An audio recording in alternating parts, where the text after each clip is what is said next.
राष्ट्रीय युवा संसद महोत्सव का समापन और युवा दिवस के इस अवसर पर दुनिया के सबसे लोकप्रिय और सशक्त नेता भारत के यशस्वी प्रधानमंत्री परम श्रद्धेय श्री नरेंद्र मोदी, जिनका करोड़ों करोड़ों युवाओं को प्रेरणा मिलती है, हम सब करोड़ों करोड़ों युवा उनका हृदय की गहराइयों से अभिनंदन और इस कार्यक्रम में सम्मान कर रहे हैं, अभिनंदन कर रहे हैं।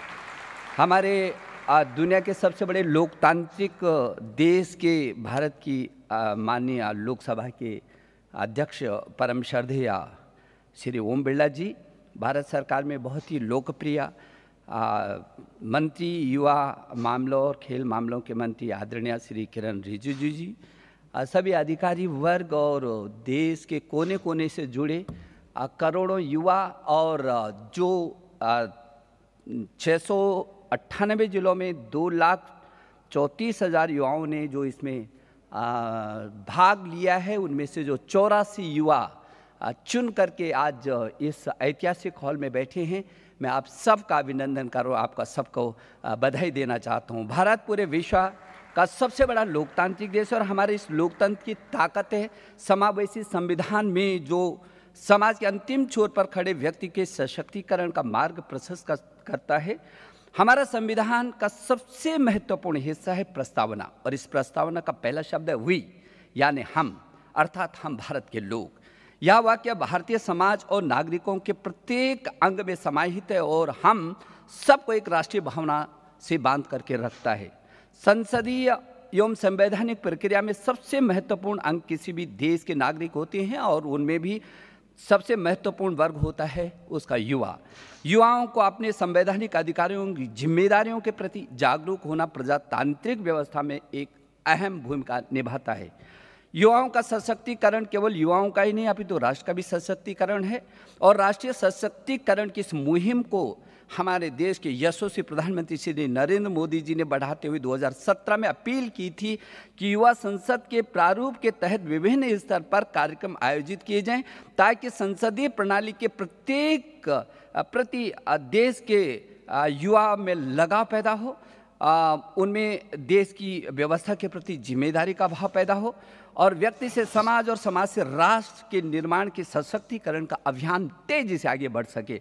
और उसी की कड़ी में आज ये बहुत महत्वपूर्ण कार्यक्रम है। मेरे युवा साथियों, कौन भूल सकता है 2014 का वह दिन जब माननीय प्रधानमंत्री श्री नरेंद्र मोदी ने सदन के पटल पर पहला कदम रखने से पूर्व देश की लोकतांत्रिक व्यवस्था के सर्वोच्च मंदिर यानी संसद की सीढ़ियों पर अपना माथा टेका था, और उनका समर्पण भाव आज भी विश्व में एक मिसाल बन गया। हमारे प्रधानमंत्री जी ने कहा था, मेरी सरकार एक ही धर्म है, मेरी सरकार का एक ही धर्म है, फर्स्ट इंडिया, इंडिया फर्स्ट। मेरी सरकार का एक ही धर्म ग्रंथ है, भारत का संविधान। मेरी सरकार का एक ही पूजा है, 1.25 करोड़ देशवासियों का कल्याण, और मेरी सरकार की एक ही कार्यशैली है, सबका साथ, सबका विश्वास और सबका विकास। यह कथन लोकतांत्रिक व्यवस्था को उसकी गरिमा के सर्वोच्च ऊंचाई प्रदान करता है। मैं चाहता हूं कि मेरे देश का हर युवा उस लम्हे का एहसास करे और उस भाव में छिपी जिम्मेदारियों का आदर के साथ अपने अंदर समाहित करे। आज स्वामी विवेकानंद की जयंती और राष्ट्रीय युवा दिवस पर मैं स्वामी विवेकानंद जी के उन बातों का भी उल्लेख आपके सामने करना जरूर चाहूँगा। स्वामी जी हमेशा कहा करते थे कि किसी राष्ट्र की सबसे बड़ी ताकत और पूंजी उसके देश का युवा है। उस देश का भविष्य उस देश के युवाओं के पुरुषार्थ पर निर्भर होता है।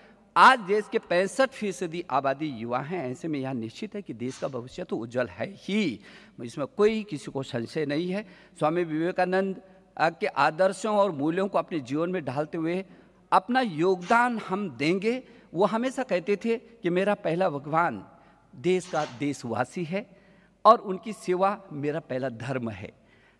इस महान विचार को अक्सर से अमल में लाने के लिए हमारे माननीय प्रधानमंत्री जी पूरी ताकत के साथ, समर्पितता के साथ विवेकानंद जी के सपनों को मूर्त रूप दे रहे हैं, जो हमारे सामने है, पूरे देश के सामने है। स्वामी जी के जीवन की बारीकी से अवलोकन करें तो उसमें हर युवा के लिए एक प्रेरणा, एक संदेश है कि जीवन भले ही लंबा ना हो परंतु बड़ा जरूर होना चाहिए। आपको मालूम है, वो 39 वर्ष की आयु में उनका देहांत हो गया था। जीवन को सबसे बड़ा बनाने के लिए सबसे ज़्यादा महत्व चरित्र का है। शारीरिक शुद्धि, सामाजिक शुद्धि, बौद्धिक शुद्धि और आध्यात्मिक शुद्धि के रूप में 4 स्तंभों पर खड़े हमारी व्यक्तित्व निर्माण से समाज निर्माण और समाज निर्माण से राष्ट्र निर्माण की इमारत को स्वामी जी ने हमेशा ही जिक्र किया। और महज 39 साल की उम्र में शिकागो से लेकर पूरी दुनिया तक उन्होंने भारतीय ज्ञान, परंपरा, दर्शन और आध्यात्मिकता का लोहा पूरी दुनिया को मनाया। हम सबको मालूम है आज हमारा युवा राष्ट्र निर्माण अहम भूमिका निभाए, एक वैश्व नागरिक के तौर पर पूरी दुनिया का नेतृत्व करे। हमारे देश के यशस्वी प्रधानमंत्री जी ने कहा जाना, मेरे युवा एक अच्छा नागरिक होना चाहिए, उसके साथ साथ वो एक वैश्व मानव भी होना चाहिए, क्योंकि हम वसुधैव कुटुंबकम की बात करने वाले लोग हैं, हम सर्वे भवन्तु सुखिनः की बात करने वाले लोग हैं। अक्सर स्वामी जी से जब पूछते थे कि युवा कैसे हो, तो उसका मानना था कि युवा आशावादी हो, मानवतावादी हो, वो कर्मठ हो, जीवट हो, उसमें विश्वास भी हो और आत्मविश्वास भी हो, मान भी हो तो सम्मान भी हो, वीरवान भी हो तो चरित्रवान भी हो, और सामाजिक भी हो तो आध्यात्मिक भी हो। आप मेरे देश का भविष्य हैं, आप में ज़बरदस्त ऊर्जा है, आकांक्षाएं हैं, स्वप्न हैं और उनको पूरा करने की दृढ़ इच्छा शक्ति भी है। मेरे देश के यशस्वी प्रधानमंत्री जी ने जिस 21वीं सदी के स्वर्णिम भारत का सपना संजोया है, जो स्वच्छ भारत होगा, सुंदर भारत होगा, सशक्त होगा, समृद्ध होगा, आत्मनिर्भर होगा, एक होगा, श्रेष्ठ भारत होगा, उस एक भारत और श्रेष्ठ भारत की आधारशिला बन करके आप आगे आएंगे। इन्हीं शुभकामनाओं के साथ मैं आपको